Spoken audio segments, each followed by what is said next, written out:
আবহাওয়া পরিস্থিতি ভালো হয় বেশিরভাগ এলাকা থেকেই পানি নেমে গেছে, স্বাভাবিক হয়েছে বিদ্যুৎ সরবরাহ, সকাল থেকে স্বাভাবিক হয়েছে লঞ্চ চলাচল।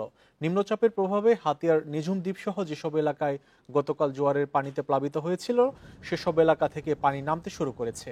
ক্ষয়ক্ষতি নিরূপণে কাজ করছে প্রশাসন। ভোলার চরাঞ্চলের অধিকাংশ এলাকা থেকেও নেমে গেছে পানি, সচল হয়েছে বিদ্যুৎ সরবরাহ। তবে পৌর শহরের অনেক এলাকায় এখনও রয়েছে জলাবদ্ধতা।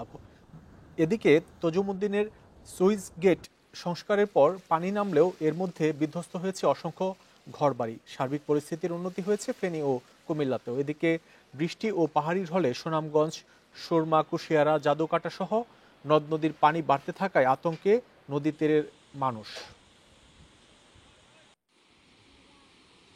বেরি সিরিয়া গেছে, পানি আইছে, পানি আইয়া হতে আমার ঘর দুয়ার ব্যাগ লয়ে গেছে, আমার রান্না বান্না ব্যাগ লয়ে গেছে, আমার ঘর হতে লই গেছে, আমরা যারা ব্যাগের লোকজন আইয়া আমার ঘরে টাইনা দিচ্ছে উড়াইছে। এখানে অনেকগুলি ঘরবাড়ি বিধ্বস্ত হয়েছে এবং আমাদের গবাদি পশু সহ জানমালের ব্যাপক ক্ষতি হয়েছে।